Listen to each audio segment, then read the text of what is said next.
Hello and welcome to the Everything is Black and White podcast. It is match day. Newcastle welcome Wolves to St James's Park this evening as the Premier League returns. I'm bringing you a very special additional episode this week because Sam Mulliner is back in town, and it would be rude not to do an in-person podcast when Sam is back up. Unfortunately, he's not just back up for today's podcast, he's back up for the game. I said unfortunately, I say fortunately because he managed to get a ticket. Well, yes, due to a friend not being able to go today. But yeah, well, you might be right. It might be unfortunate because, as I just said to you before we started this, the last time I was sat in this seat was before a home game that we were all expecting to win comfortably. And then we lost quite pathetically against West Ham at home, which remains the single greatest mystery known to man. There are experts out there trying to solve this riddle, more so than the Bermuda Triangle. But that is such the mystery behind that result. Well, it angers me even more because when you look at the Premier League table and you think where Newcastle United could be, if they won that game. Brighton, Everton, Fulham. Fulham we were well beaten. That was just pathetic all round, same as that second half at Brentford, really, wasn't it? They were the two low points of the season, but Brighton, West Ham in particular at home, and then because if they'd beaten West Ham, they'd be on 38 points now. A win, hopefully tonight against Wolves, and they'd be flying even higher. And if PSR wasn't a thing, we'd probably be in a title race. But that's just not going to happen, is it? Anytime soon. Well, you never know. They're on a good run of form, and fingers crossed it can continue tonight. But we have to first start by talking about your horrendous prediction / kind of bet that you made with me ahead of the game. This wasn't made public. This was not made public at all. 2 seconds in, Jim. I'm just going to bring something on the screen. Can you hear that rustling if you're on the audio channel? It is a Millie's cookie bag with a Millie's cookie inside. Other cookie brands are available. And I've been bought one by Sam because I made a prediction last week that William Tula, if he started against Bromley, would get on the score sheet. Admittedly, I said he would grab a brace. He didn't. He grabbed one, but let's be honest, it was such a good goal. It probably counts for about 5. And Sam texted me. I screenshotted a clip of Brass Eye, the first episode of Brass Eye. In the introduction of that, there is a man being interrupted by Chris Morris' character going, "You're wrong and you're a grotesquely ugly freak. Thanks." I sent you that. You did, which was I thought very harsh on both me and William Tula. You then followed it up by saying, "If Tula scores on Sunday, I'll buy you a coffee and a cookie from Millie's on Wednesday." So I've got my cookie, haven't got my coffee. Well, you didn't want one. You didn't offer. Did I not? I don't like coffee anyway. This is tea. Yes. Sam Mulliner, a man who doesn't pay up on his bets. Whoa! I also owe 2 other people drinks today, so because of the exact same thing. Oh my goodness! So let's just wow. And I'll tell you what. In all seriousness, jokes aside, what a goal, by the way. What a finish! It was his only chance. If it wasn't his only proper chance, I could have been right. I played the percentages. I am a betting man. I work in that industry for well over 10 years, so I was just playing the percentages. It wasn't a slant on a Tula, but what a goal! What a goal! You see, it wasn't a slant on a Tula. It read like one. Just explain to me and our listeners and viewers your viewpoint on Tula. I just think he's very raw and not the finished article yet. I think there may well be a player in there somewhere, but I think he's a late bloomer. Considering he's older than Lewis Hall, he's older than Lewis Miley. He's only a year behind Anthony Gordon. He could be a bit of a late bloomer, but I said he wasn't good enough yet. Let's not forget the opposition. However, a finish of that quality, hold your hands up and say fair play. What a goal! And with things like this, in all seriousness, I love it when I'm proved wrong. Love it, because that means usually something great has happened, and what a great goal it was. And it reminded me of Fabrice Pancrat's goal. A few people have said that, and I have to admit, actually, having watched him against Bromley, I can now see why Eddie Howe's taking his time. He was a bit all arms and legs on the Monday show, so I can understand. You couldn't chuck him in. So this is a different kettle of fish. You wouldn't chuck him in tonight if Isak's not fully fit. Well, that does lead us on to that question. Do you think he will be? Because I've already said on the match preview that I've got a horrendous feeling in my stomach that he won't be. And then that, for me, it's not only bad enough losing Alexander Isak tonight, it's then essentially ripping up a winning team because all the other players you've got to move about. Yeah, I didn't want to put a negative on this. But we are an attacking injury away from crisis again. Transfer window is the transfer window. Yes, it's open, but nothing's really going to happen, is it? Really? Unless Fenerbahce come back with a much improved offer for Lloyd Kelly, which just won't happen. It's all very frustrating. But yeah, if Isak's not fit, people keep saying, and it's not just our fan base now, because we've known it all along, haven't we, that Isak's, one of the best strikers in Europe. I've known it for years, as you well know. But when you're a team that's on the European charge, which we are, well and truly are, we are 90 minutes away from a domestic cup final. It's been probably the best Christmas period in living memory. I can't remember a better run of results over Christmas and New Year than we've just had by any stretch. But we've seen Barnes now out for a month or so with a thigh strain. So all of a sudden, if Isak's not fit tonight, you've got Murphy on the left and Almiron on the right behind Anthony Gordon, which he's in tremendous form, but he's just not the same down the middle. We know this. Or you have Joe Linton on the left, Gordon up top, and then one of Miley, Longstaff, or Willock come in at the middle. Is Willock fit? Well, he was rested, was the word from Howe for the Bromley game. We don't know. An injury. But interesting. I would certainly prefer that, though, with Joe Linton on the left, stick Murphy on the right. But again, does Gordon have that number 9 instinct? No. But, he's been world class these past few weeks. It's been an absolute joy. I was lucky enough to be at Old Trafford and the Emirates. Incredible. Yeah, he's a brilliant player and finding his form on the left. And you don't really want to move him unless you're forced to. If Alexander Isak is, say, 50, 60, 70% fit, would you risk him tonight, or would you keep him on the bench, or maybe not even in the squad, and save him for Saturday? But you say that it's a hamstring injury, so it's not as simple as, can we get away with him for an hour? Because then that can do more damage, and then he's out for even longer. And Saturday's game is huge, by the way, at home to Bournemouth. Great side. Huge game, and it's a team we've got a horrendous record against, especially under Eddie Howe. He's not beaten them. So is the last time we've beaten them when we did the double over them in the COVID season?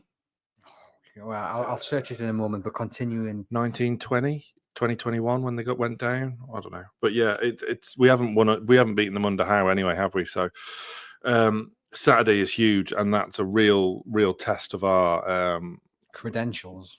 Yes, and how far we can keep this winning record going. Because if we do have any chance of getting top 4, top 5 will probably be enough for Champions League this season. These winning runs have to go on and go on and go on, because we've dropped so many points that we shouldn't have done early on in the season where things weren't really clicking.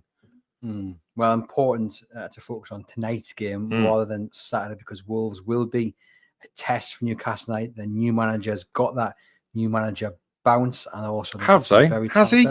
Well, 3 out of 5 games he's won. I was expecting a better performance, and by the way, I'll precurse this with what aside, by the way, and it takes a ruddy good team to beat them, as we well know, but I was expecting a better performance against Nottingham Forest from Wolves the other week, and Forest are, like I say, just superb. Takes a good team to go there and win. But I just wonder, obviously they'd lost Matheus Cunha at that point. It was his own fault. Yes, I'm not disputing that at all, but he is the man. He's the main man. He's your man. He's your Almiron regen. He's 10 times better than Miguel Almiron. Don't go backtracking. Mickey was your guy. Mickey was my guy. I always believed in him, but if you're asking me on, did you believe in him after the first half against Bromley? No. The fan club is well and truly closed. Good. That long overdue, some would say. Months ago, if not a year ago.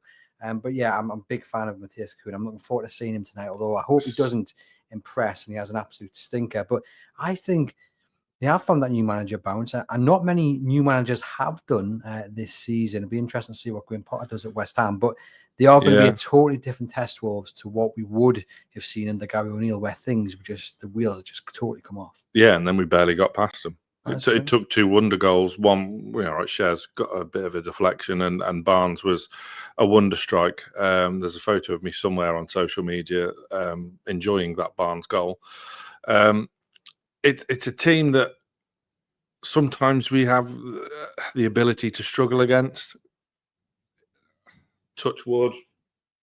That hasn't happened at home over the past couple of seasons. It's been relatively convincing the past couple of 3 wins. Look, you're at home. We shouldn't be losing any more home games this season whatsoever. Do you think the mentality has shifted? Because obviously we all go back to our thoughts on that West Ham game, and then what happened. It was absolutely dire. West Ham deserved to win. Newcastle were rubbish. Yeah, but it just makes no sense. No, and because Newcastle have gone on a sustained winning run, and they could make history tonight, and Isak could make history if he plays. Do you think, or are you hoping that the mindset's changed to where the slip up against West Ham won't repeat itself tonight, other than for a sublime bit of, I don't know, quality from Wolves or mistake from Newcastle? You would hope not. I mean, it's very rare that Howe's side makes the same mistake twice. Look, we're at home under the lights, and there's a load of other cliches that you can use. We should be winning this game relatively comfortably. Cunha is a very, very good player. Drifts out onto the right, doesn't he? Which means he'd face against Lewis Hall, who has just floored me with his excellence over the past few games. I was always a big fan of his, even when he was at Chelsea, actually. I remember him breaking through the team, and again, another one that looked raw and whatever, but saw him have some stinking games last season. And we all know his journey in and out the side, and then mainly out of it last season. And then the way he started the season was a bit in and out. Lloyd Kelly got a chance at left back, didn't he? But my word, these past few months, and even probably a bit longer than that now, because he got the England cap too, he's just been looking like one of the not just one of the best left backs we've ever had, but one of the best left backs around in football in Europe at the moment. He looks outrageously good.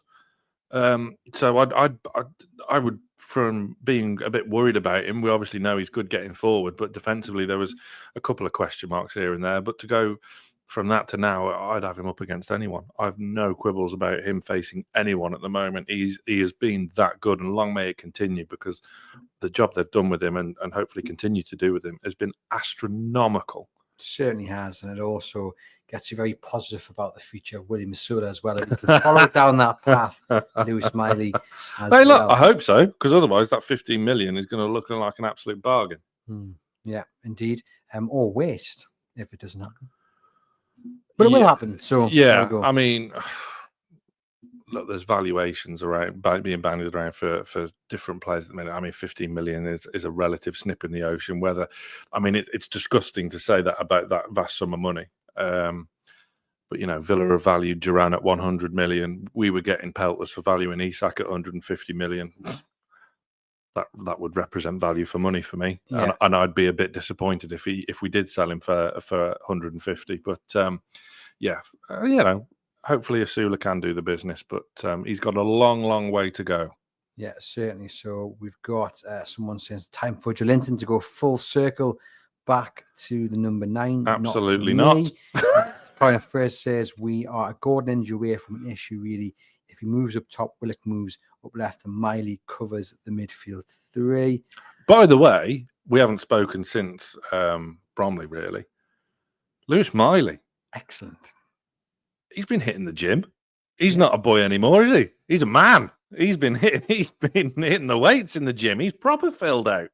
Yeah, what a performance. Was a bit rusty early doors, wasn't he? But after that, and obviously got the tremendous goal. But yeah, God, he looks, his intelligence on and off the ball is way beyond his years. Yeah, no, he was brilliant in that game, and I think it just again excites you for the future. And you'd stick him in if you were putting Joelinton on the left. If Isak is injured tonight, you'd sooner stick Miley in midfield than anyone else. I think most people would, but I'm not sure it's something that Eddie Howe would do. We've got Darren saying we should be winning this tonight unless we fall back into Brighton and West Ham. A game failing to score and end up losing. Roger says it's 119 years since Newcastle did the double over Wolves. And Jack says Chelsea are worried about us now. Just want to talk about the defence, because that is probably the big talking point other than Alexander Isak's fitness.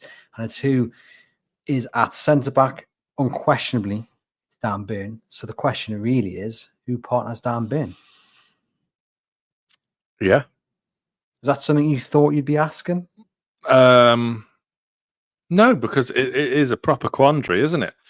It's how much, because it was a big ask of Sven Botman to come in straight away and play those 2 games in North London. Huge. It was out of necessity, wasn't it? Yes, it was 100%. Well, was it? Yeah, it was. Lloyd Kelly was available. Yeah, but in an ideal world, he would have played Fabian Schär in both games. That was the necessity. I mean, he obviously doesn't fancy Lloyd Kelly, who looks like now, if the right bid comes in, he may head over to Fenerbahce. Why get him then? I think they thought it would go very different to how it has done. I don't think they maybe thought Lewis Hall's trajectory would be and the path it is, and I don't think they thought Dan Burn would be as good as he has been, and he's arguably been the best defender.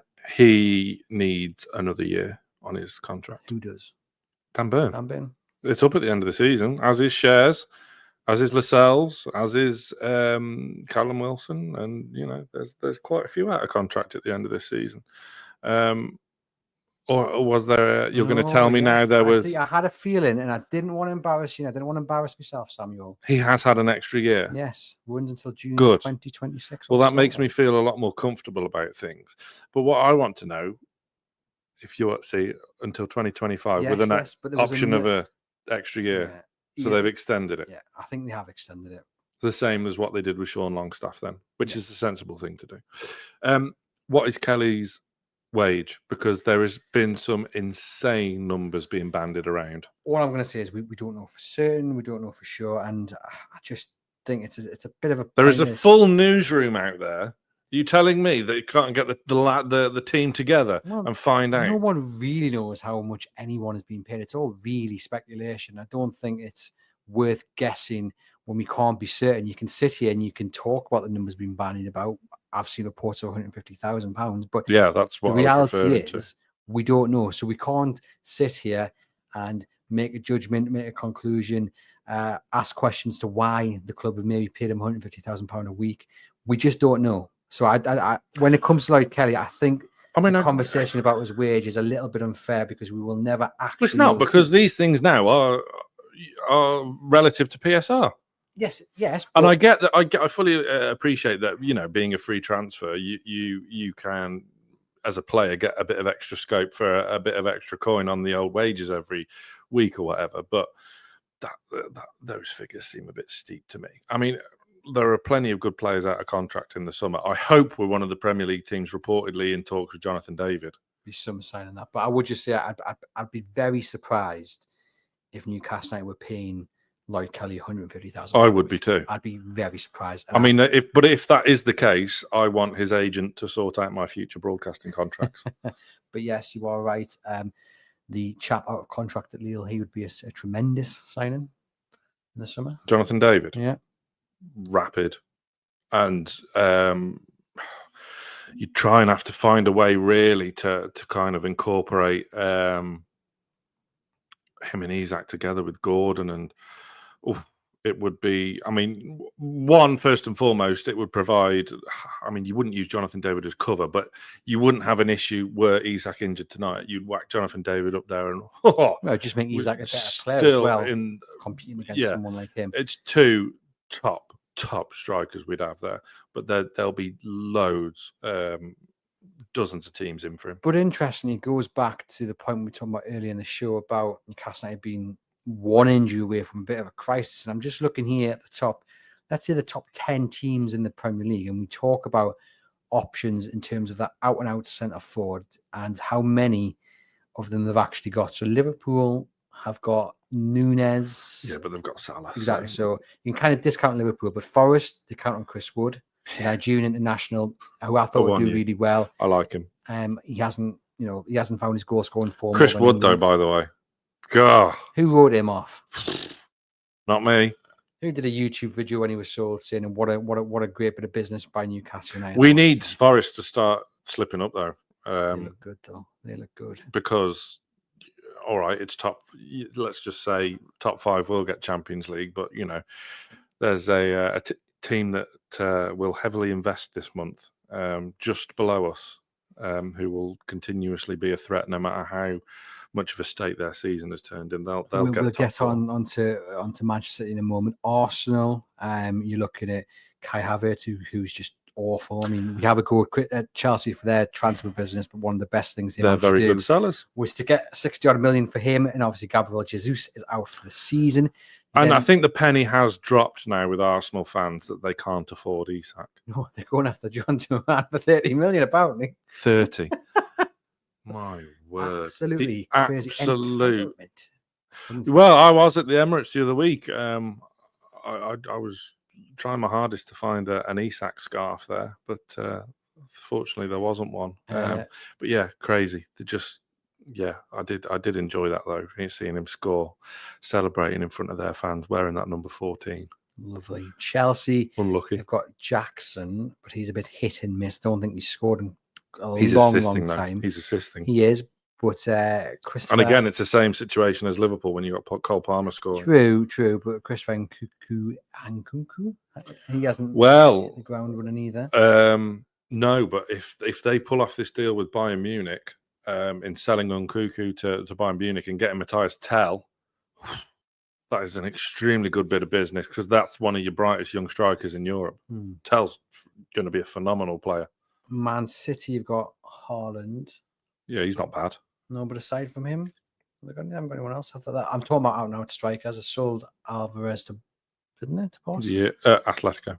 So, they haven't got a kind of a second striker. I know they've got players who can score. Savino, Bournemouth have been hit by 2 big injuries to their forward 2 men, haven't they? With Evan Nielsen, their club record signing. I've been very impressed with. And the other chap who's also out injured. What's his name? Unal? Yes. So yes, they've been hit there. They but looking at it, they're probably. And then you've got Villa, obviously, with Duran and Watkins. Fulham, you've got Jimenez. I thought he was finished. The other chap who plays up front for them as well. Can't remember what his name is. They have got 2 strikers in a row we can fill in there as well. Brentford, Visser, you've got Visser, on the right. But look, I mean, you look at those teams then, really, everyone fit. You would say only Bournemouth and Villa, potentially Fulham, have got. I mean, in saying that as well, you've completely written off Tottenham and Man United. Yeah, but they're out of the top 10. I'm not counting them.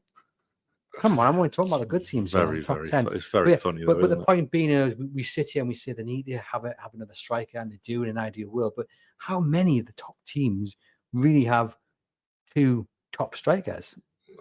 Because they're such a commodity there's a lack thereof at the moment. There's like back in my day in the 90s, every Premier League team had at least one good striker, even down there towards like the bottom end of the table. Your Evertons and West Ham, they had like Tony Cotter who would score double figures year in year out. But now it's all about wingers and CDMs, as the youth say today. It reaffirms the need to find that upgrade on the right. You've got Gordon, who we know can hit double figures. Murphy, who's playing really, really well. But what Newcastle need to do, and it probably won't be this January, it will have to be in the summer when there's a little bit more movement in what they can spend. They need to go out and find their Mo Salah, for instance, or someone who on the right can help Isak with the load, with the responsibility of scoring goals. Yes, and I was very intrigued to hear Aaron talking on Monday about the PSR situation, because it is a case of selling to buy this month. But come the summer, it could be pretty tasty. It could be pretty tasty. But I think at the moment, yes, it's frustrating not signing anyone, but I would sooner keep Isak, Gordon, Tonali, Bruno, Botman, I put into that category as well, than get rid of them and sign maybe 1 or 2 others. I think they're the ones that you've got to build your team around for the next 5-10 seasons-ish. Yeah, indeed. And we're going to do a special kind of dream transfer episode, which will come out on Thursday morning. Which is going to be 30 seconds long, and it's just you introducing, me saying no business, and then you wrapping up. And the thing is, I agree with you as well. If people want my honest opinion, this is just a way for you to tap into my scouting resources. This is it. Here we go. Look at him. Who knew he also fancied Lewis Hall before he joined Newcastle? No, I just like. I never would have in a million years thought we would have got a deal like that. No, and there's more to come from him. There's more to come from Tino Livramento. There's more to come from Tonali. There's more to come from Isak. That's what makes it so exciting. Yeah, and that's why they have to hold on to these players, but also get Champions League football to make that task of keeping them at the club that little bit easier.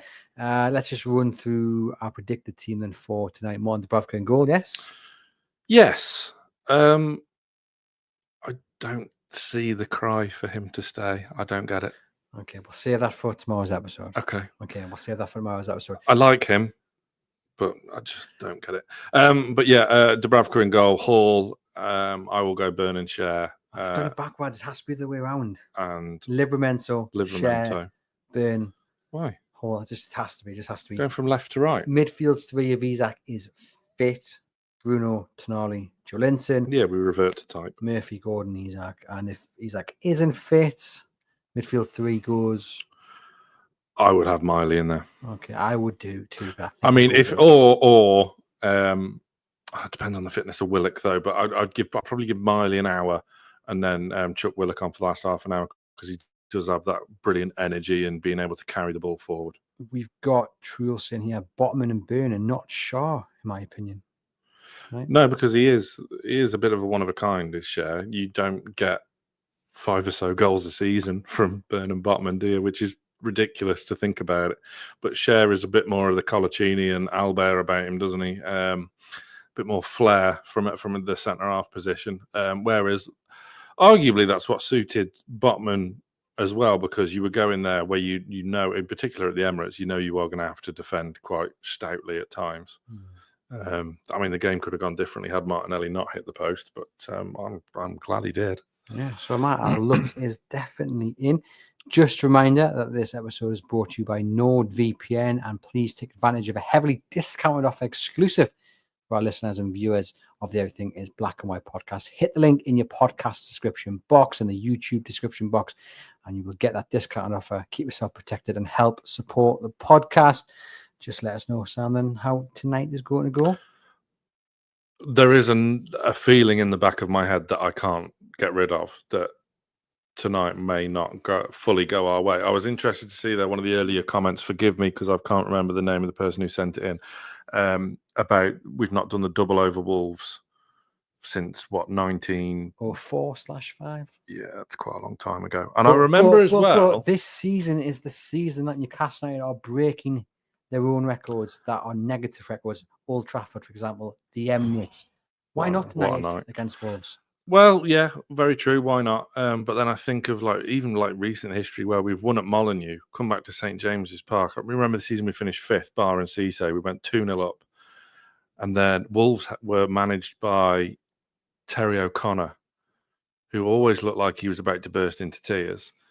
And we surrender a 2-0 lead and draw the game 2-2 at home.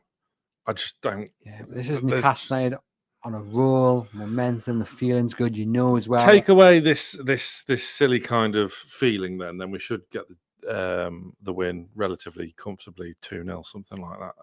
But Wolves have got a lot of players back, new signings as well, because they were left short, particularly defensively in the summer, which was a bit unfair on Gary O'Neill, to be honest. But c'est la vie. It won't be straightforward tonight. No, and from what you hear, talking to people who watch Wolves, to the View from the Opposition podcast, it's going to be a case that they will sit, absorb pressure, and try and hit on the counter. We don't cope with that well. We're getting better at it, though, aren't we? Not for me. No. Is that a concern going forward? Yeah. We need to be better, and that's when you need the likes of a new right winger who can make stuff happen. Look, we should still be winning this game. There's no excuses. There's no excuses whatsoever. Tonight should be a win, and we need to follow that up with a big win on Saturday against Bournemouth, and keep the momentum going. If we are going to seriously challenge for top 4 again and domestic trophies. Yep, indeed. We've got Jackson 3-1 again tonight. Hard fought win. Omar saying we will win 2-0. So there are lots of confident people in the comments, I think. As well, there should be. We're flying. Yeah, exactly. We should be confident. The momentum is there. The good feeling is about. Important not to underestimate anyone in the Premier League, but especially a Wolves side who've seemingly found their feet under the new manager. Matthias Cunha returns, wanting to prove a point as well after being suspended. and a lot of other great players as well to watch out for. But then Newcastle United have fantastic players to watch out for as well. So fingers crossed, Newcastle United manage to pick up all 3 points. And if they do, Sam, they've made history, right? Because it'll be 8 consecutive wins in the Premier League and then 9 in all competitions, which will be the record. Yeah, and something like that had to happen. Because of, as I said, the points dropped in the first half of the season, where to be honest, I had pretty much written off Europe. My focus. I'd written off Europe from the league perspective, I should say, as I was kind of focusing more on the domestic cups. But yeah, the way they've turned it round in this run of form, and the attack, we're looking so potent and dangerous again. Has just been a joy to watch. Should I read Chris Sutton's prediction out to finish off? Nope. You don't want to hear it? No. Even though it's positive? I don't care. It's Chris Sutton. You're not a fan? Who I like. Come on, the Mulliner and Greenwood show. 3-0 prediction he's going for. That worries me then, because he's usually wrong. I know, exactly. What's the story underneath? Magpies tracking Milan's tomorrow. But save that for tomorrow. No. Don't give it away. I don't get the big deal with Tomori. He's lost his place in the Milan team to some players that just aren't that good. Anyway, confidence in the room, confidence in the comments, hopefully confidence wherever you're listening to this. Do hit thumbs up on YouTube. Do hit subscribe as well. Leave us a rating and review on the audio platform and click that link for your NordVPN plan subscription at a heavily discounted offer. And tune in tomorrow where me and Sam will be talking about his dream but realistic January transfer window. It might not contain a lot of signings, as well as Gibbo being back as well, looking back on tonight's game against Wolves and ahead to the game on Saturday with Bournemouth. And we'll have the view from the opposition as well on Friday. So plenty going on. Thank you as always for your support. Enjoy tonight's game. Fingers crossed, it's 3 points for Newcastle United.